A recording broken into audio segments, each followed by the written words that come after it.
سڵاتە لێ بەڕێزان جارێک تر لەگەڵتانم بۆ وەرگرتنی پەیوەندەکانتان لە سەر تەوریکتری بەنامەکەی خۆتان مایکی خەڵک ئەمڕۆ تەوەرەکەتان تایبەتە بە ساڵیادی دامەزراندنی سوپای عێراق لە ئێستادا بەڕێزان.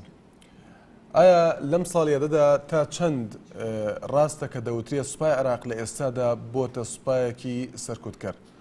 ئایا لە نێوان سەرکوتکردن و پاراستنی مافەکانی کورددا سوپای عێراق لەکوێی کێشەکاندایە بەتایبەتی لە ئێستادا کە بۆتە بەشێک لە کێشەکانی نێوان هەولێر و بەغدا و بێگومان ئەوەی کە لە وێنەکانە دەبینین پاش پێکێنانی فەرماندەی ئۆپراسیۆنەکانی دژلە ئەم سوپایە بووەتە بەشێک لە کێشەکانی ئێستا و زۆرترین گرژی و ئەو ئاڵۆزیانەی کە لە نێوان هەولێر و بەغدادا هەیە تایبەتە بە جموجوڵەکانی ئەو فەرماندەیە بەتایبەتی لە ناوچە کێشە لەسەرەکان و لە کەرکووک بەتایبەتی.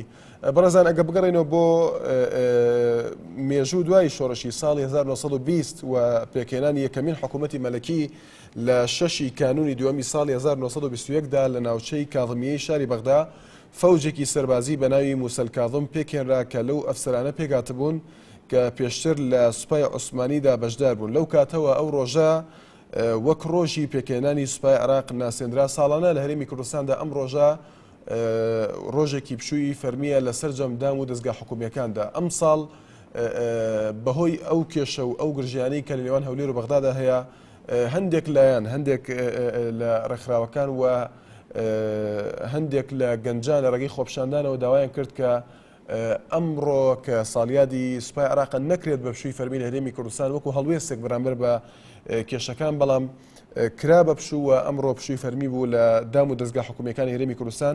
لە بەرامبەردا هەندێک لایەن باس لە گرنگی ئەوە دەکەن کە ڕۆژێک دیاری بکرێت بۆ ڕۆژی پێشمەرگە، بەڵام تا ئێستا نەکراوە و لەو بارەیەوە بەڕێوەبەری ڕۆشنبیری وەزارەتی پێشمەرگەی حکوومەتی هەرێم ئەوەی ڕەت کردەوە کە هیچ ڕۆژێک دیاری کرابێت وەک ڕۆژی پێشمەرگە. کەواتە تەوەرەکە تایبەتە بەوەی کە تا چەند سوپای عێراق لە نێوان سەرکوتکردن و پاراستنی مافەکانی کورددا لە هاوکێشەکاندایە.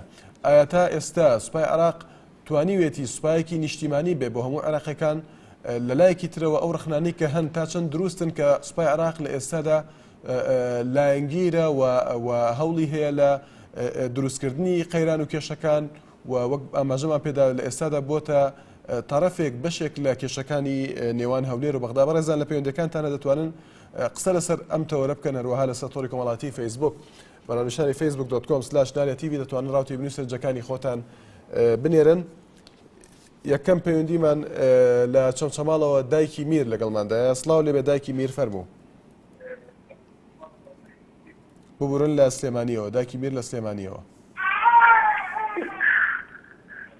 فەرموو دایکی میر. بەڵێ دیارە پەیوەندەکەی داخرایەوە دەچنە لای کاک فاخیر لە چەمچەماڵەوە. فەرموو کاک فاخیر. زۆر سپاس دەکەین کاک فاخیر، فەرموو. بەڕاستی تەوەری جوانجوانانە بژێری دەست خۆزی بۆ بەرنامانە زۆر سپاس بەڕاستی بوو بە گوڵێکێوارن ماڵەکانمانە ئەگەشێتەوە لە ڕێگەم کەناڵەوە کۆمەڵە ڕەخنە پێشنیار و داواکاریمان هەیە توانین بەڕاست دڵەکانی خۆمان پێشکەشی پێین یاخود ڕەخنە پێشنیار.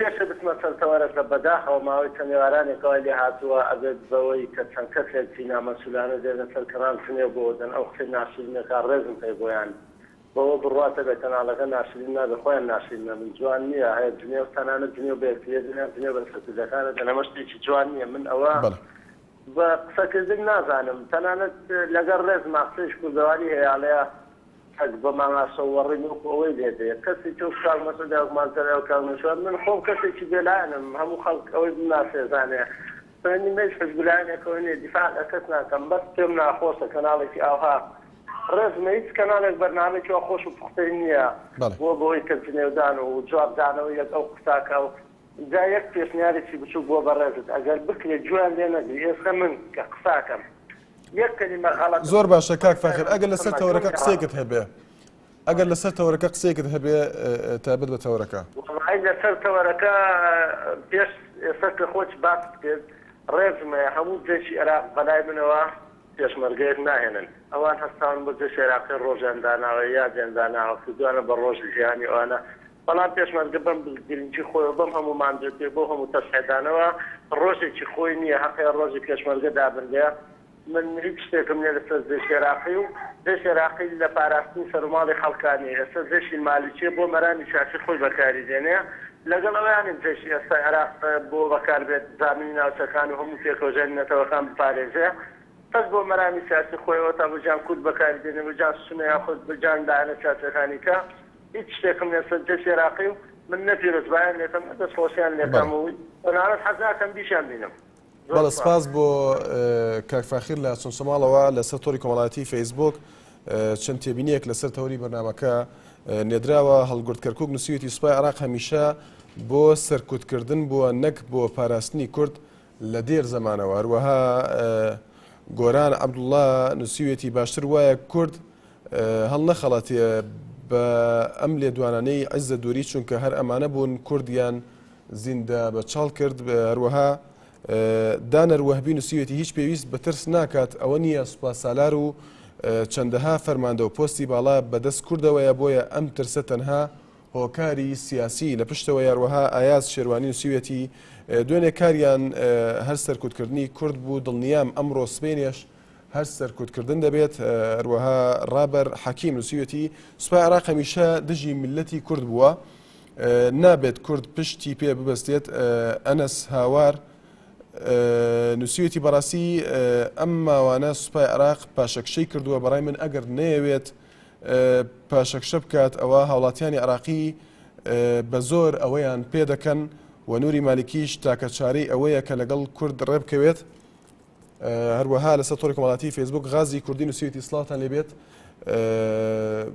سوپای عێراق هەمیشە گەلی کوردی سەرکوت کردووە بەڕای من ئەگەر ئەم جارەش خۆی بگرێتەوە بەهێز بێت دەست دەکات بە سەرکوتکردنی گەلی کورد ڕۆستەم شوانی نووسیوێتی لەوەتەی عێراق سوپای پێکێناوە سەرۆکەکان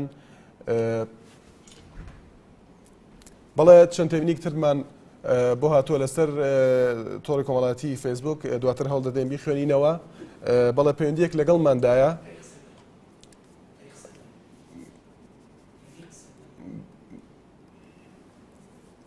بەڵێ فەریق سەروەر قادر بەرزنجی ڕایشکاری سەرکۆماری عێراق لەگەڵماندا لەسەر هێڵ تەلەفۆن بە پێویستمان زانی بۆ ئەوەی قسەی هەبێت لەسەر تەوەرەکەی ئەمڕۆ بەڕێزان سڵاو لێبێ کاک سەروەر ئایا ئەم ساڵیادە دەکرێت بڵێن ئەمە ڕۆژێکی نیشتیمانیە لە عێراقدا یاخود نا؟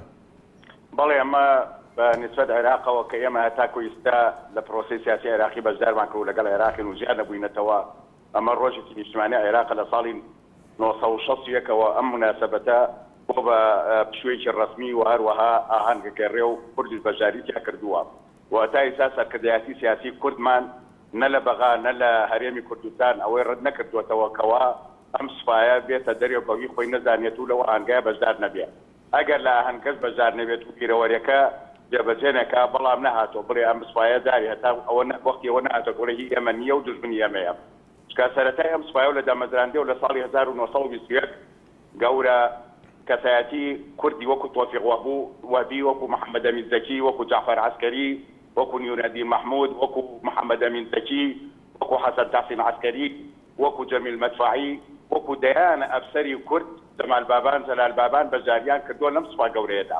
بەڵێ کاک سەروەر ئەوە ڕوونە بەڵام ئەو ڕەخنانی کە هەیە لە سوپای عێراق ئەوەیە کە ڕۆڵێکی هەبووە لە سەرکوتکردنی گەلی کووردا لە عێراقدا. هەندێک لەو ڕەخنانم گوێ لێ بۆ منی ژاڵیان بەڵێ ئەم سوپایە لە هەموو جیهانە داردەسی ڕژێمی سیاسی ئەو وڵاتەیە لە زمانی مەلیکا بەڵێ ئەم سوپایە لە کوردیا ساڵی 1930 فڕۆکەکانی ئینگلیز و بە پشتگیری ئەم سوپایە شەڕی بەردەرکی سەرا بوو و چەند شەهیدێکماندا لە شاری سلێمانی لە هەردوو شۆڕشی بەردانە ئەم سوپایە بەگشت شۆڕشی بەردانە چۆتەوە هەموو شۆڕشەکانی کورد ئەم سوپایە دژی بۆ بەگوێرەی ئەو نظامە سیاسیە و ئەو پرۆسە ئەو ڕژێمانە یەک لە دوایەکی عێراق لە مەلیکیەوە بۆ عەبدولکەریم بۆ هەردوو عارف و بۆ 68 کە ئەو لوتکەی نەهامەتی و تاوانی سەربازیان جێنۆسایدیان بەرامبەر کورد پێشکەش کردووە بەڵام هەتا ئێستا ئێمە مادام لەگەڵ عێراقین و ئەم سوپایەش بەڕاستی دوای 2003 ناچێتەوە سەر ئەو سوپا نادەستوری و نادیموکراتیە ئێمە بە هەموو حسابێکە تا لەژێر چەتری دەستورا بین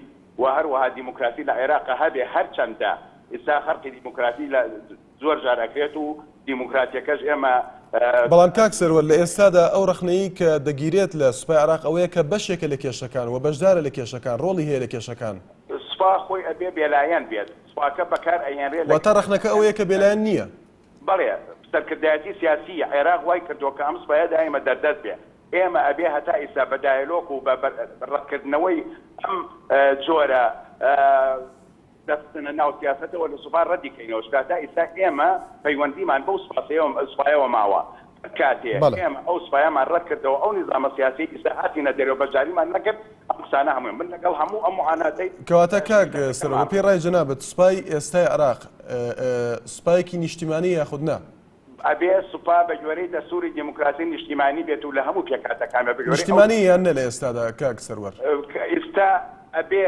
بڵێ خەڵقی تایە ناتوانم بڵێم بە تەواویشکە ئەزمموی نوێمان ئەم گۆڕانکاریە لە ئەزمموی دیموکراتی دیکتاتۆری جارانەوە بۆ دیموکراسی ئێستا و دەستوری ئێستا بە تەواوی نەکرد لە سوپادا لە هەموو بەرگەکانی کە مادەکان جێبەجێ نەکراوە لەبەر ئەوە هەتا ئێستا با بڵێن نێن ئێمە بەنسبەت ئەمەوە ئێمە ئەبێ ڕۆژگارێکی ئایندە ئێستا لە نظامی حکمی ئێستادا و دوای ئەمە ئێستا کە ئەم هەموو تەنگەشەیە هەیە چاوەڕوان بکەین چارەسەری ئەم سوپایە بکەین کە هەتا ئێستا سوپاکە ئێمە وەکو هەموو سەرکردەکانمان وتوانە بەهۆی بەشداری کردمانەوە ئێمە بەشێکی گرنگین لە پێکاتی ئەم سوپایە. بەڵێ کاک سەروەر زۆر کەس قسەیان لەسەر ئەم ڕۆژە بوو یاخود ئەمڕۆ کە وەکو پشووی فەرمی دیاری کرا لە هەرێمی کوردستان هەندێک لایەن داوایان دەکرد کە وەکو هەڵوێستێک نەکرێ بە پشوو بەڵام هەندێکی تر داوایان دەکرد کە بکرێ بە پشوو لە ئێستادا دەکرێت بڵێن کورد دەبێت شانازی بە سوپای عێراقەوە بکا کە ئەمڕۆ کراوە بە پشووی فەرمی ناڵێم شانازی مەسەلەی شای بەڵام ئێمە ئەمە کردنی ئەم بۆنەیە بە پشوو ڕسمی لە کوردستانە ئەمە بەشێکە لە سیاسەتی سەرکردایەتی سیاسی کورد بۆ عەرەب و بۆ هەموو جیهان و بۆ هەموو وڵاتە عەرەبیەکان و بۆ هەموو دەوڵەتە ئەقلیمەکان بسەلمێنین کە ئێمەی کورد هەتا ئێستا داوامان نەکردووە لە عێراق جیابینەوە ئێمە بەژار ئەمە چ دەستکەوتێکی هەیە بۆ کورد کە ئەمڕۆ بکرێ بە پشووی فەرمی کاک سەروەر چی هەیە چ دەستکەوتێکی هەیە بۆ کورد دەستکەوتەکە ئەمەیە ئێمەگە هەماهەنگیە لەگەڵ برایانمان لە عێراق چونکە ئەمە ئەگەر بەشێکە بێت لە برایانی عەرەب و لە هەموو مەسەبەکانی کە دژی کوردن زۆرن ئەوانەی کە ئێستا لەگەڵمانان کە ئێستا لەگەڵ چارەسەری کێشەی کوردان لەگەڵ داهاتوو کوردان لەبەرەوەی ئێمە ئەبێ بەڕاستی ئەوانەی کەەوە پشتگیریمان لێەکەن ئەگەر لە ناو عێراق بێت و لە دەرەوە عێراق بە سیاسەتێکی دیپلۆماسی حەکیم ئێمە ئەمانە زیاتر ڕایکێشین بۆ خۆمان ئەو پرسەی کە هەمانە زیاتر پێشکەوێت و زیاتر بە شێواز بە هەموو شێوازێک بەرەی پێ بدەین. زۆر باشە کاک سەروەر جەنابەت ڕاوێژکاری سەرۆکۆماری عێراقی پێگەی پێشمەرگە لە ناو سوپای عێراقدا چییە بە تایبەتی ڕەخنەکە ئەوەیە کە ڕێژەی کورد لە ناو سوپای عێراقدا کەم بۆتەوە لە ئێستادا؟ بەڵێ ئێمە ئەمە دائیمە ئەوترێت و هەمیشە وتراوە ئەمەش بەشێکی گەورەی خەتای تۆمەتەگەی بۆ عێراق بەشێکی کەشی هەتا ئێستا خۆمان لەبەر ئەوەی ئەم خزمەتی زۆرە ملیی سەربازان نەماوەکو جاران ئەمە هەمووی خۆبەخشن لەبەر خۆبەخشەکانی هەتا ئێستا لەبەر بوونی وەزارەتی پێشمەرگە زیاتر ڕەغبەت و حەزیان لەوەیە کەوا لە ناو وەزارەتی پێشمەرگە بن و لە حەمرین و سەروترەوە بن لە کوردستانە بۆیە ئێمە دائیمە هاندی گەنجانمان هەیە لاوەکانمان هەیە ئەگەر ئەفسەر بن ئەگەر سەرباز بن ئەو سوپایە بڕکەنەوە لە هەموو کون و خوشبینێکی ئەم سوپایە بوونمان هەبێ بۆ پرسی سیاسی تا ئەمنی خۆمان شتێکی باشە کە لە داهاتوودا ئێمە بوونمان هەبێ لە هەموو یەکەکانی سوپادا. لە پاش پێکێنانی ئۆپراسیۆنەکانی دژلە فەرماندەی ئۆپراسیۆنەکانی دژلە کاک سەروەر زۆرجار باس لە بوونی سوپا سالاری کورد دەکرێت لە ناو سوپای عێراقدا کە ڕۆڵی چی بووە بۆ ئەم ڕۆڵی نەبووە لە زیادکردنی ڕێژەی کورد لە سوپادا؟ بەڵێ ئەوە ناگەڕێتەوە سوپا سالاری کورد ناتوانێت ڕاژەی کورد زیاد بکات و یان کەمی کاتەوە کەواتە ڕۆڵی چییە بە تایبەتی ئەم ڕۆڵە زۆرجار وا باسکراوە کە کورد پێگەی هەبووە لە ناو سوپای عێراقدا کە سوپا سالاری عێراقیش کوردە ئەم ڕۆڵە چۆنە هەڵە دەسەنگێنی؟ بەڵێ سوپا سالاری ئێستا بەهۆی وەزیری پێشەوە بەڕاستی و ئێستاش ئەمەی وەزارەتی دیفاع لەسەر و وەزارەتی بەرگری عێراقەوە فەرماندەی گشتی سەرکردایەتی گشتی هێزی چەکدار هەیە کە جەنابی مالیکی سەرکردایەتی ئەکات ئەمانە هەموو کاریگەری هەبووە برسی سیاسی لە نێوان هەرێم و لە ناو بەغدادا کاریگەری هەبووە لەسەر پتەوی چالاکی و ئەو سەلاحەتانەی کە هەموو ئەفسەرانی کورد لە سوپایە هەیان بۆ زیاد بووە یان کەم بۆتەوە سالاری ئێستای ئێمە لە جێشی عێراقا بوونی هەیە لەوێەوە پێشمەرگەیەکی دێرینە بەڵام هەتا ئێستا ئێمە ژەبین و سەرکردایەتی کوردی دەزانێت جەنابی سەرۆکی هەرێمیش و سەرۆکۆماری باسیەوەی کردووە سەلاحەتی کە زیاتر لە پێشە لە سەرەتای بوونی سوپاکەدا هەی بۆ ئێستا کەم کراوەتەوە. زۆر باشە کاک سەرۆر دوای پرسیارمان تایبەتە بۆی بە درێژایی مێژوو تا ئەمڕۆ پێت وایە سوپای عێراق لە نێوان سەرکوتکردن و پاراستنی مافەکانی کورددا چی کردووە؟ زۆر بە کورتی دوا پرسیارمانە. بەڵێ لەسەرمە هەمیشە ئەم جێبەجێکەری فەرمانی سیاسی بووە. بۆ کورد زۆر کردووە ئەوە کە هەمووی لە ئەنفالەکانەوە لە هەڵەبجەوە لە گۆڕی بە کۆمەڵەوە لە هەموو ئەمانەکە لە زمانی سەدامەوە پێ سەدام لە زمانی عەبدولسەلام و عەبدولڕەحمانیشە هەمیشە هەم بە گژا کوردا چۆتەوە. زمانی عەبدولکەریمیش هەرچەندە فترە ماوەمەوە عەبدولکەریم ڕێگای دا بە خوارە خۆزوز مەلا مستەفای بەرزان کە لە یەکێتی سۆڤێت بێتەوە دوای 11 ساڵ غەریبەتیەوە هاتە ئێرە لە 59 بەڵام 61 شۆڕشی ئەیلولی مەزن دەستی پێکرد چونکە عەبدولکەریم ئەو مافەیکەوە کورد ئەویست نەیدا وەسواکەی بەکارهێنا بۆ سەرکوتکردنی داواکاریەکانمان. هەمان شێوە عەبدولسەلام خۆکی سەقافیدا و لە کورد نزیک بەوە فترەیە شەڕی وەسان بەڵام نەیبەردەسەر فترەیەکەوە زیاتر با بڵێن زۆر باشە ئەگەر بێنە سەر ئێستا کاک سەروە زۆر بە کورتی لە نێوان سەرکردن و پاراستنی مافەکانی کورد یاخۆ ئەوەی ڕۆژانی دوایی دیمان لە کادەی عەمەلیاتی دجلە ئەو هەڵکاریەکە هەر کورد نەبوو هەسەرکردایەتی کورد نەبوو تەن بگرە برا عەرەبەکانیشمان لە پەرلەمانی عێراقا کردەکانی کە هێزە سیاسیەکان بەرپەرچدانەوەی ئەوەدا کە ئەو قیادەیە ببێ بە ناوی قیادەی عەمەلیاتی دجلە و هەروەها لە سەلاحیەت و بوونی کوردی لە مەسائلی ئەمنیەوە کەم بکاتەوە. ئێمە ئەومانتی و ئەمە هەتا ئیسا وەستێنرا و کاریگەریەکی ئەوەی نەبووە ئەوەش تایدیدکردن بوو زۆر باشە شێوە بەکارهێنرێ یان بۆ شەڕ یان بۆ هەڕەشە بوو. بەڵێ سپاس زۆر سپاس ئەگەن سپاس بۆ فەریق سەروەر قادر بەزنجی ڕاوێژکاری سەرۆکۆماری عێراق زۆر سپاس بۆ بەشداریکردن لە بەرنامەی مایکی خەڵکی ناوتی. بەڕێزان بەڵێ دەتوانن لە سەر ئەم تەورە قسە بکەن هەروەها لەسەر تۆڕی کۆمەڵایەتی فەیسبوک بەناونیشانی facebook.com/نارێتیڤی دەتوان ڕاتی نووسنجەکانی خۆتان بنێرن. شڤان لە کەرکووکەوە فەرموو کاک شڤان. باش زۆر سپاس کاک شڤان فەرموو. باشی گوڵەکەم زۆر سپاس دەکەین. من دەستخۆشی بەرنامەکەتان دەکەم کە ئەم شەو تایبەتە حسابکەوە پێشمەرگەوە نەک بەجێشی عێراق بەنسبەت ڕۆژی پێشمەرگە هەموو ڕۆژێک ڕۆژی پێشمەرگەیە هەر ڕۆژێک کە لەم جیهانەیە هەبێت کە خوا دایناوی ڕۆژی پێشمەرگەیە من وەک پێشمەرگەیە کە لە گوندی گۆگەرە تەلەفۆنەکەم دەستخۆشتان دەکەم کەم بەرنامەتان دانەوە بەنسبەت جێشی عێراقش کە نەک ئەوەندە سەد ئەوەندە بێت یەک پێشمەرگەیەک ناهێنێت یەک پێشمەرگەیە کە لەم کوردستانەیە بێت بە کوردی بێت بە پێشمەرگەکان تووچیانار پێشمەرگەیەک بێت کە مافی کورد بێت دەستان دەکەم بەس یەک گلە یەکم هەیە ماڵەکەتان ئەو کەسانی کە تەلەفۆنەکەن قسەی تر بە کاک مەسعود دەڵێن بە مام جەلال بە نوێ شیروان بێ بە هەر حەز دەگوێنم کورسان هیوادارم یەکسەر بیبڕن یعنی قسەی ناشرین دڵنیا بە کە هەڵدەدەین وا بێت کاک شڤان زۆر سپاس دەکەن. بەڵێ سپاس بۆ پەیوەندەکەت. حسێن لە خاڵخاڵانەوە فەرموو کاک حسێن. ئێوارێ باش زۆر سپاس دەکەین کاک حسێن ئێوارەت باش خۆشی بەرنامەکان لێ یەکەم زۆر سپاس دەکەین. بەڵێ بەڕاستی من زۆر دەمێکم مانجێک دەبێ حەولەدەم ئێوارەش 5 دقیقە پێش بەرنامەکە پەیوەندیم کرد پەیوەندیەکان وەرنێگرتم ببوورە کاک حسێن دیارە لۆدێکی زۆر لەسەر پەیوەندیەکانە بۆیە ناتوانین بە ئاسانی پەیوەندیەکان وەربگرین.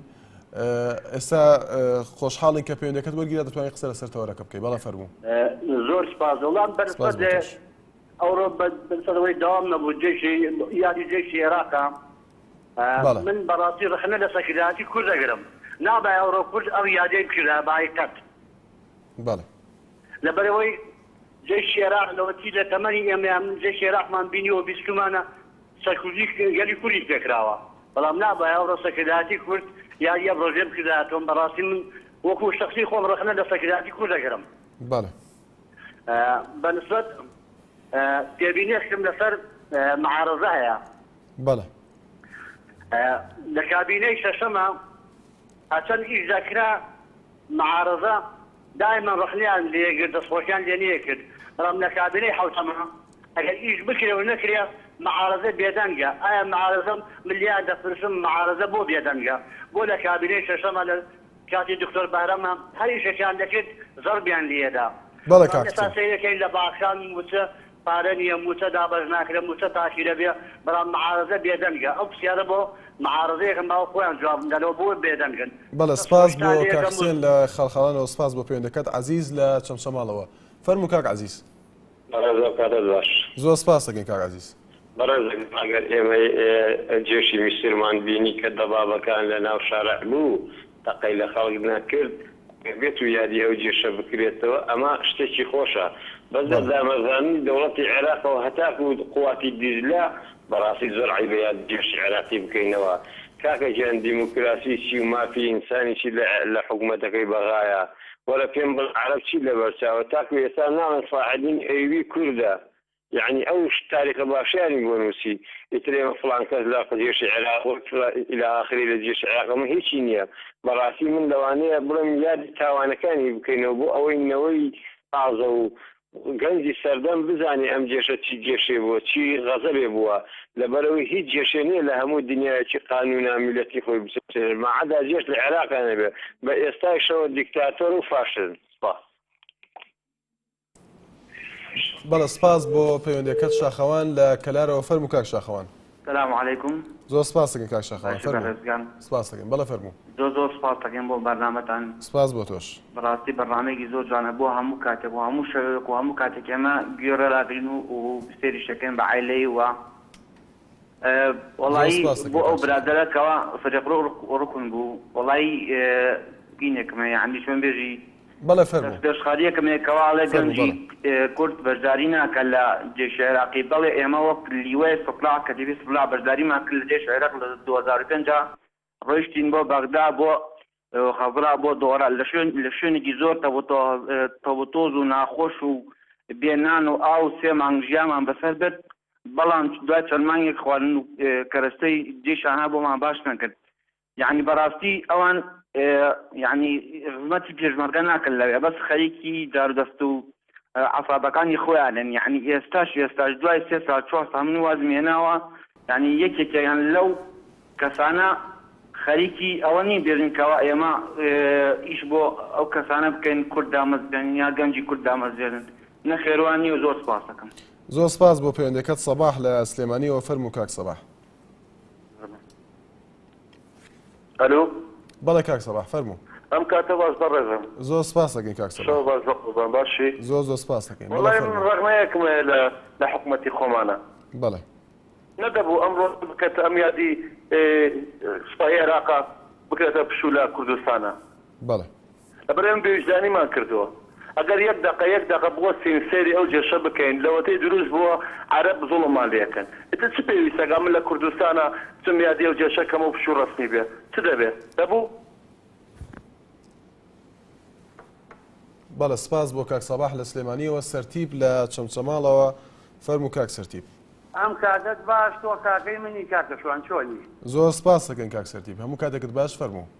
برای بەڕێزم ئێمە بە بگەڕێنەوە بەعدە سقوط پاش هەڵوەشاندنەوەی سوپای عێراق لەلایەن بڕیارێک لەلایەن برێمەر و سەرکردایەتێکی سیاسی عێراقیەوە ئەو سوپای کاتی خۆی دروست بوو وەلای بووە گەل و نیشتیمان نەبوو سوپایەکی بەعسی سونەگەری بوو اینجا هەفتان بە هەڵوەشاندنەوەی سوپای عێراق لە ترسی ئەوەی ئەم سوپایە نەک جارێکی تر لە عێراقا کودەدایەکی سەربازی دروست بکە اینجا هەڵوەشاندنەوەی سوپای عێراق لە ترسی مانەوەی گیانی خۆیان نابوو دوا بە دوای هەڵوەشاندنەوەی سوپای عێراق سوپای عێراقی نوێیان دروست کردەوە ئەبوایە سوپای عێراقی نۆ بە ڕەزامەندی پەرلەمان و لەسەر ئەساسی تەوافق و شەراکەت و بە ڕەزامەندی پەرلەمان وایە بەڵام برای بەڕێزم ئەو سوپایی کە ئێستا لە عێراقا هەیە نە بە ڕەزامەندی پەرلەمانە و لەسەر ئەساسی پێکاتەکانی عێراق دروست بووە تەنها سوپایەکی شیعەگەری سەر بە مالکی چۆن ئەڵێ خۆی ئەلقائید العام للقوات المسلحة نە سوپایەکی نیشتیمانیە نە وەلای بۆ نیشتیمانەیە هەمان سوپاکەی پێشووە ئەوسا سوپایەکی بەحسی سونەگەری بووە ئێستای سوپاکە سوپایەکی شیعەگەری مالکیە سوپا لە دنیای وەکو سوپای میسر ئەبێکە لە بینی تەرەفا ئەوەسا نەتەقەی لە معارەزە ئەکرد نەتەقەی لە لایەنی محاید ئەکرد ئەبێ سوپا وەکو سوپای موسر سوپایەکی نیشتیمانی بێ وەلای بۆ گەل و نیشتیمانە بێ نەک بۆ نیزام و سەرکردە و دەسەڵاتێکی کاتی ئەو ئێمە خوازیار بوون دوای سقوط سوپایەکی وەکو سوپای میسر دروست بایە بێ کە وەلای بۆ گەل و نیشتیمانە بایە ئەو سوپایە لە کاتی ڕوودا و لافا و ڕووداوە سروشتیەکانە وەکو تیمێکی ئینقاذ شعبی لە مردن ڕزگار بکرێنە بەڵام ئیستا ئەم سوپایە هەمان سوپاکەی سەدامە بەداخەوە و دەستخۆشی تەوەرەکە لێکەمەر بشی. زۆر سپاس دەکەم سپاس بۆ پەیوەندیەکەت ڕەوەند لە سلێمانیەوە فەرموو کاک ڕەوەند. ئەم کارت باش. زۆر سپاس کاک ڕەوەند فەرموو.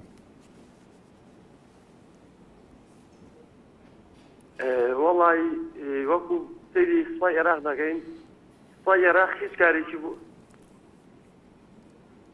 بەڵێ کاکڕەوەند خۆی عێراق ئەوەتای هەبووە تەنها بۆ خۆی عێراق ئەوەتای هەبووە لەو ساڵی کاکڕەوەند گوێت لە دەنگمانە ئەلو ئێمە گوێمان لێتە کاکڕەوەند فەرموو وەڵی وەکو سوپای عێراق سەیری دەکەین سوپای عێراق هەر لە شۆڕشەکان و هەر لە سەیری دەکەین کەوا لە جەنگە ساڵەی ئێران عێراقوان سەیریان دەکەین سوپای عێراق تەنها بەلایەنی هەم سەرکردەکان بەڕێیان بردووە نەوەکو سوپا خۆی سەرکردەکان توانیانە چۆن بکەن تا وەکو ئۆپراسیۆنی دیزلە هیچ کاتێک بۆ ئەوە نەبووکەوە عێراق بارێت بەڵکو بۆ ئەوە بووکە بەڵکو بۆ ئەوەکە کورد لاواز بکات کورد لەم عێراقیان نەیە لە وەکو سەیری یەکەین سنوورەکانی کوردستان و سنوورەکانی سووریا سەیری یەکەین سوپای عێراق و کاتانەی هەموو کاتێک هەڵی داوە بۆ ئەوەی کە کوردستان و ناوچانە کەم بکاتوانێت و ئێستا ژەوەتانێ تۆبارانەکانی تورکیا و ئێران سەیریان دەکەین هەمووی بۆ ئەوەیە دەباشە باسم بۆ ئەوەیە پارێزگاری لەو نەبکەن. بەڵێ کاکڕەوەند سپاس بۆ پەیوەندەکەت لە سەتۆری کۆمەڵاتی فەیسبوک نام و بارزانانی نووسیوێتی سوپای عێراق ئەگەر بە دەستور بێت دەبێت بەرگری لە ئێمە بکات نەک بێت و ڕوبەڕوومان بێتەوە هیچ ڕێز لە خەڵکی کورد نەگرتووە. ئاریان سلێمانی نووسیوێتی کورد لەوەتەی هەبووە خۆشباوەڕ بووە و قەت ناتوانێت ببێت بە دەوڵەت هەر لەو کاتەوە کە شتەکەی نوح لە کوردستان نیشتەوە هەموو دنیا ئاوا دایپۆشی بوو یاخود ئاو دایپۆشی بوو نووسیوێتی بوو و یەکەم کەس بووە کە کورد تا ئێستا نەبووەتە دەوڵەت. هەروەها ئاواز خێدەر نووسیوێتی ڕاستە عەرەب دڵسۆزی کورد نییە بەڵام ئەی کورد لە بەغدا ئیشیان چییە خۆ وەزیر و سوپاس سالار کوردن. سامان لە کەرکووکەوە فەرموو کاک سامان. ئێوارەت باش. زۆر سپاس دەکەین کاک سامان ئێوارەت باش فەرموو. سافرمي برادر اما بوك ليلى مالكي عبد الامر زيدي كان بو ما ليلى سكرتكان قوما لكن او كاديك من الملاني سنو شعاب ولا كرهوكا برزان لبغاء خريشي سنو شعان اشتكردو اما تشغلوا قوما ولا نابو ابو يمنا تلاقي بلاي برزان اما كورد درجة فقيرة كورد كشيء خلشي حلقة وكشيء عربي سنة حلقة تشغلان قوة ولا آلية اما بعد ليلة مالشي ولا عبد الحميد زيدين لكن بعد ليلة سرقدان قوما بكين زۆر سپاس مەمنونم. زۆر سپاس بۆ کاک سامان لە کەرکووکەوە مام قادر لە هەولێرەوە فەرموو مام قادر. ئێوارە باش. زۆر سپاس دەکەین مام قادر فەرموو. برێ بەڕێز تەبیعی ئەو شۆرشانەی مەرکردومانە لە زمانی مەلیک مەحموودەوە شۆرشەکانی بازانەوە تەبیعی ئەوانە هەمووی لە شۆرشی ئەیلوولەوە گوڵانەوە شۆرشی نوێوە هەموو شتێ تێکیدایە هەر هەمووی زەرکی عێراقی تێکیدایە کاکە تێنەگەی ئێستا کە ئەمە بچین پەت و بالۆرێت لە زەرکی عێراقی دادەی بەڵام لەبەر ئەوەی هەروێستی نەبووە بەرهەمانی کوردستان برادرانیشمان هەروێستیان نەبووە لەبەر ئەوەی ئەمە جز ئەشین لە عێراق بەناوی جز ئەشین لە عێراق و ئیسلامین و نازانم چی وایان لێ کردیە ئەمە سەرکوتکەن بە هەموو توانایەکیان ئەوزەلەیە بەدەرێم ئەو عێراقی ئینگلیز داینا شۆڕشی شێخ مەحموودی لە نابل بۆ واسەی زەرکی عێراقی بەڵام ئەمەم دەپرسم کورد لە بەدەرەجەی یەکەم لە ساڵی 1950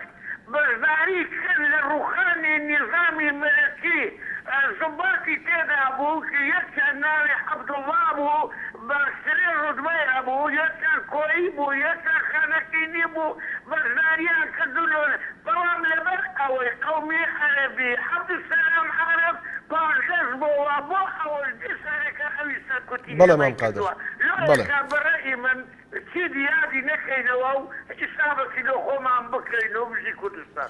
زۆر سپاس بۆ پەیوەندەکەت.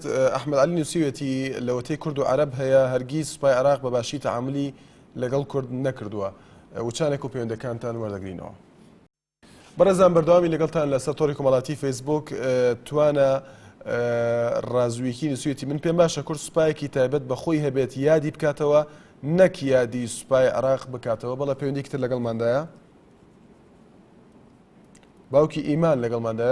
سڵاو لێبێ باوکی ئیمان، فەرموو. سڵاو لە تۆش بگیان. زۆر سپاس باوکی ئیمان. بەڵێ وەڵای نازانم باسی سوپای عێراقەکەن پڕۆکراوە بە پشوو لە هەموو دام و دەستگاکانە. من لە قەزای شارەزورە لە شارەوانیە کارمەندم لێنە سایقی سیارم بەخۆشم پێ بکە تا ئێزەگەیەک پشومان نەبینیەوە تەنانەت ڕۆژانی شەمەش داوامەکەین. یعنی ئەمڕۆ هەموو کارمەندەکان کارمەند ناوەی کە سایقە ڕۆژانە بێت داوامی خۆیکان. بۆ هەموو دام و دەستگاکان هەیە بۆ شارەوانی نەبێ یا بۆ هەمی هەیە بۆ کاتێکان نەبێ. ئێمە علاقەم نییە بەسەر عەرەبەوە چی ئەکا چی ناکا سوپاچی لێ ئێمەی کردووە دەستیان خۆش بە لێمان بکەن چکو ئێمە بەردەوام هەخەرکی ماساوکردنین بۆ عەرەب و بۆ بێگانە بۆی ئەوە مامان پێکەنە بۆی ئەو ڕۆژمان پێکەنەوە ماساوە میشە جۆرێکە لە جۆرەکانی ماساوکردنەکە بۆ عەرەب سەرکردایەتی کورد ماساو بۆ عەرەبەکانەکەیان. بەڵێ سپاس بۆ پەیوەندیەکەت حەمید لە هەولێرەوە. فەرموو کاک حەمید. بۆچی بۆ کارمەندەکانی مۆفەسی کە هەیە بۆ بەچی ئەمەیەکی کاتێکە لە شارەوانیە داوام. زۆر باشە سپاس دەکەین باوکی ئیمان. زۆر سپاس بۆ پەیوەندیەکەت حەمید لە هەولێرەوە. فەرموو کاک حەمید. کاتتان باش لە هەولێری پایتەختەوە. زۆر سپاس دەکەین کاک حەمید. بەڵێ فەرموو. من سەرەتا پێشنیارێکەمە بوو دواتر ئەگەر بکرێت لە سەرتەوەری بەرنامەکە. زۆر باشە فەرموو کاک حەمید. وەڵا سەبارەت بە ئەلەو بەڵێ کاک حەمید گوێمانە دەنگتە. سەبارەت بە دیاردەی ئەو مریشکە زیندوانەی کە لە بازار کۆمەڵایەتیەکان سەردەخردرێن ئەوانە گومانم هەیە لەوەی کە فەحز بکرێن. بەڕاستی چونکە بۆ خۆت دەبینی کە دەیخەنە ناو بەرمیلێکەوە هەڵدەسوورە پەڕووباڵی دەچێشن دواتر ئەو پرگری پرێمزێ دەبەردەدەن ئەو بۆ ساردە بە بازاری بڵاو دەبێتەوە وەکو داهێنانی سەدەی 21مان دۆزی بێتەوە. چونکە بەڕاستی من وەکو خۆم بە پشکنینی کۆمەڵایەتیانەی خۆم پرسیارم کردووە ئەوانەی کە مریشکی اعتماد و ئەو مریشکە بە سوانە خەزم دەکەن ئەوانە پێش فەحس و دوای فەحس پێش سەربرین دوای سەربرین فەحس دەکرێت. بەڵام ئایا ئەو مریشکانە فەحس دەکرێن یان نا؟ من پێم خۆشە بە وێنە و بە وشا بە دواداچوونە بکەن بۆ بەرچاوڕوونی بدەن بەلای زۆر باشە کاک حەمید. تەندروستیە زۆر باشە گە بینە سەر تەوەرەکەت کە ئەگە بینە سەر تەوەرەکە. بەڵێ تەوەری بەرنامەکەتان. بەڵێ یارە سوپای عێراق لەوەتەی کە دامەدراوە هیچ خزمەتێکی نەکردووە بە میلەتی کورد. یعنی هەمیشە ئەو سوپایە جێگەی مەترسی بووە. خۆمان لەبیرمانە زمانی حرەس قەومی کە دەهاتن بخچۆ باول و یەکدانی ژنانیان هەڵدەدایەوە ماڵانیان دەپشکنی. یعنی هەموو شار بێدەنگ دەبوو کە دەیانگوت ئەوە منعەتە جەولە. یعنی ئەوەندە زێشە دواکەوتوو بوو دەیگوت شوف شلون مسوي هذا الجبل ملا مصطفى يقول ملا مصطفى وشاخي شلون دروس كردوها. يعني شو جغرافيا كي بياباني وهاتبو غير سيارة كم بو خويتانا مصرمبل كم بو. يعني لو جغرافيا كي دابو بيابان بو شاخي ندي بو. يعني او خلقي هو بزمني خود يعني وافر ذاك ابو خوما همو او نبيري دي ملازم تاريخ وملازم محسين دواترش قواتي دزلا بلا وكو ياشا وكو بابندون دەبەسوور هەرێمی کوردستان دەسانە داوای جیاببوونەوەی نەکردووە دەبێت بیکاتە ئەو ڕۆژی سوپایە. بەڵام هیوادارن کە سوپایەکی نیشتیمانی بە پەروەردەیەکی دیموکراتی دامەزراوی لە بەغداوە دروست بێت. بەڵاتە هەرێمی کوردستانیش توی پابند دەبێت کاکە ئێمە تووشی دووفاقی بوون خەڵک حاڵەت پیر دەکاتەوە. ئێمە ناتوانین داوای جیاببوونەوەمان نەکردووە. بەڵام ئەو جێشێک سایسیە ئیسا کە تۆ دەبینی قواتی دزرە کاکاوە کەی جێشێکی نیشتیمانیە. زۆر باشە کاک حەمید. بەڵێ سپاس دەکەین. زۆر سپاس بۆ پەیوەندیەکەت کردووە هەر لە هەولێرەوە. فەرموو کاک کردووە. ئەو کاتتان باش گوێم. زۆر سپاس کاک کردووە. فەرموو. دەستخۆشی بەرنامەکە دەکەین. زۆر سپاس دەکەین. بەڵێ من زۆرم پێسەیرە بەرەزم یعنی ئێستا یادی دامەزراندنی زێشی عێراقی دەکەنەوە یان دەکەنە پشووی فەرمی کەچی ئێستا کە سوپار ئەو سوپای ئێوە سەنگەری لە کورد کردیە و ژایەتی کورد دەکاتن و کەتی پێشمەرگەش لە بەرامبەر زێشی عێراقی ڕاوەسایە کەچی ڕۆژێکی نییە بۆ یادی پێشمەرگەی تێدا بکەنەوە. ئەو زێشی عێراقی ئەو زێشە سەر بە یەک شەخصا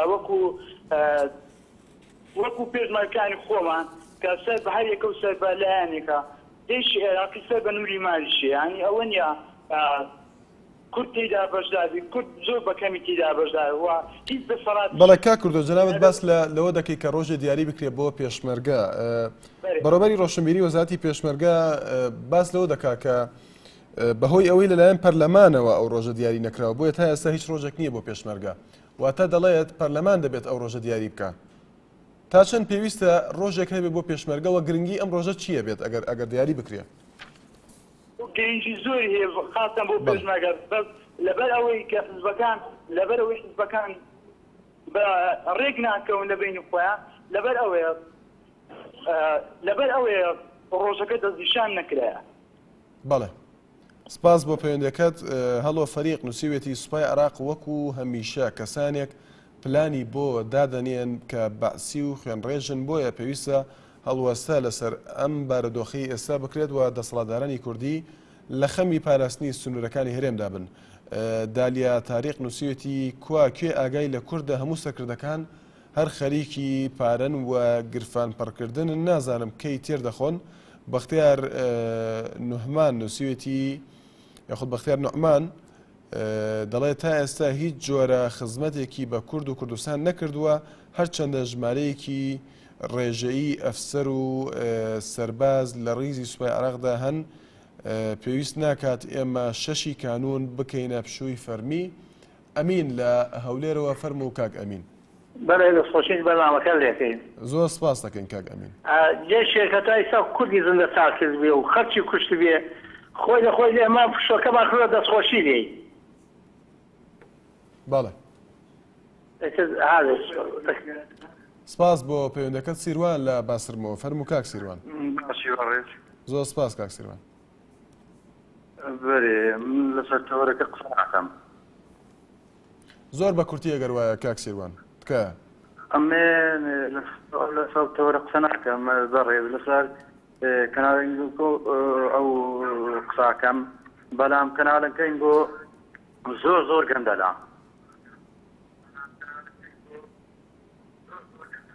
بەڕێزم بەڵێ کاک سیروان هەندێک خەرک تەلەفۆن دەکاتن لەسەر حکومەت دابەزە حکومەت ئەو هەیە حکومەت گەندەلە و ڕێکی ئەدەن. کاک سیروان ڕێگەمان نەداوە بە کەسێک کە قسەیەکی ناشری کرد بێت، کەسێک ڕخنەی کرد بێ ڕخنێکی هەبێت لە هەر لایەنێک ئێمە ڕێگەمان پێداوە بە شێوەیە کە ڕخنەکەی بە شێوەیەکی دروست باس کرد بێ بە شێوازێک بێ کە ڕخنەیەکی قوبوڵکراو بێ لە لایەنەکان و بە شێوەیەک بێ کە هەندێک جار کەسێک تەنانەت گرفتێکی هەبووە لە مامەڵەیەکی ئیداری یاخود هەر شتێک لە هەر فەرمانگەی وەڕخنەکانیان هەندێک جار لەلایەنەکانی ئۆپۆسیۆن بووە لە پارتەکانی فەرمانڕەوە بەڵام بەو شوێنە بۆ کە ئێمە ڕێگە بدەین بۆ کەسانی کە ڕخنەکانیان بە جۆرێک بێت کە تەشیر بکەن بەلایەنێک گوێن و قسەی ناشری تێدا بێ قسەکانیان. سەردار لە سلێمانیەوە فەرموو کاک سەردار.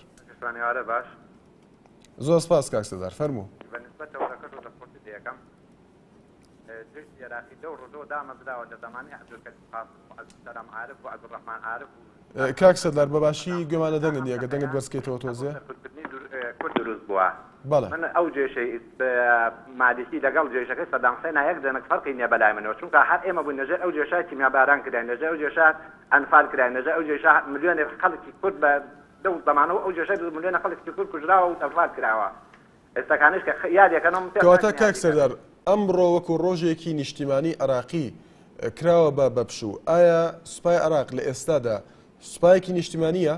نەخێ من بەسپایەکی نیشتیمانی نازانم بۆ ئەمڕۆ یادی بە حەل لە دژی ئەوان یادی هێڵی پێشمەرگەیان کردەوە بیان کردایە بە ڕۆژی پێشمەرگە لە ئەمان کاتەکە ئەوان یادی سوپای عێراقەکان ئێمان یادی هێڵی پێشمەرگەمان کردایە ئەگەر سوپای هێڵی پێشمەرگە نەبووە ئێستاکانێ ئەو جێشتەی عەبدولئەمین زەیدی لە باشماق بوو ئەگەر بیرکردنەوەی حکیمانی سەرۆک بەرزانی نەبووە بەری پێ نەگرتا ئێستاکانە لە حدودی سووریا بوو لە حدودی باشماق بوو دەستخۆشی بەرنامەکە لێ یەکەم. زۆر سپاس بۆ پەیوەندەکەت. دایکی هەڵۆ لە هەولێرەوە فەرموو دایکی هەڵۆ. بەڵە دیارە پەیوەندەکەی ئامادە نییە. باوکی عەبدوڵڵا لە کەرکووکەوە لەگەڵماندایە فەرموو باوکی عەبدوڵڵا. ئەلۆ ئەم کاتۆ باش. زۆر سپاس باوکی عەبدوڵڵا هەموو کاتێکت خۆشی بەرنامەکە دەکەم. گەلێک سپاس دەکەین فەرموو بەڵێ. وەڵی زەحمەت نەبێ بە پرسیارەکەم دەربارەی بابەتەکەت نییە بەس دەتوانم داواکاریە بکەم. فەرموو باوکی عەبدوڵڵا. وەڵی یەک داواکاریەکمان ئێمە ئەو پۆلیسانەی هەرێمی کە نەقل کراینەوە کەرکووک لە 2003 600 مفەوەزن هەتا سێسمان بۆ نەکراوە ئەگەر بەرنامەیە لەسەرەوە دابنێن مەمنونتانە بێن. بەڵێ شتێکمان بۆ بکەن. زۆر سپاس دەستخۆشی بەرنامەکەت دەکەم. زۆر سپاس دەکەین. سپاس بۆ پەیوەندەکەت. لە سەر تۆڕی کۆمەڵایەتی فەیسبوک بڕیار مەحەدی نووسیوێتی پێم وایە هێشتا سیاست لە عێراق لەسەر سیستمی دیکتاتۆری و تایفەگەری دەڕوات وە بۆیە سوپاش هەمیشە ڕۆڵی سەرکوتکەری گەلی بینیوە. ئیسماعیل حوسێن نووسیوێتی پێویستە ئەم جارە ڕێگەن نەدرێت سوپای عێراق پێگەی خۆی قایمکە لە ناوچە کوردیەکاندا ئەگینا زۆر لە جاران خراپتر بە سەر کورددا دێنەوە. ئێمە نابێت ئەو ڕۆژانەمان بیرچێتەوە کە چیان دەکرد لە خەڵکی. بەڵێ محەممەد لە سەی سادقەوە فەرموو کاک محەممەد. کاک محەممەد لە سەی سادقەوە. بەڵە دیارە پەیوەندەکەی داخرایەوە. شێرزاد لە کەرکووکەوە فەرموو کاک شێرزاد. ئەم کاتە باش. زۆر سپاس کاک شێرزاد. وڵای برا بە ڕێزگیان نازانم ئەم سوپای عێراقە چی ئێمە خۆمانی پێوە سەلب کردە. بەڵێ ئێمە دژی سوپای عێراقین ئەمانبەر ئێمە وەکو پێشمەرگامان بن ژاتی ئەوان دەکەین دوایەوە یادی جەشی عێراق دەکەین. نازانم ئەم سەرکردانی ئێمە چۆن چۆنینن.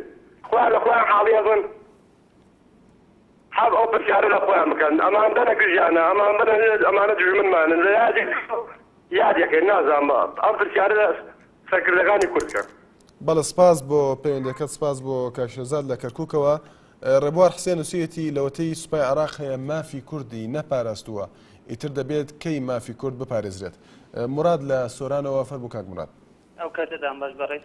زۆر سپاس کاک مراد. بەڵێ فەرموو. زۆر سپاس. من تێناگەم یعنی من لە بەرپرسانی خۆمان تێناگەم لە کاتێکە لە بەغدا لە بەرپرسانی بەغدا ئێستا یادی ئەو سوپایە کە هەمومان دەزانین چه سوپایەکە و چه دەردەسەری و نەهامەتی بەسەر کووردا هێناوە.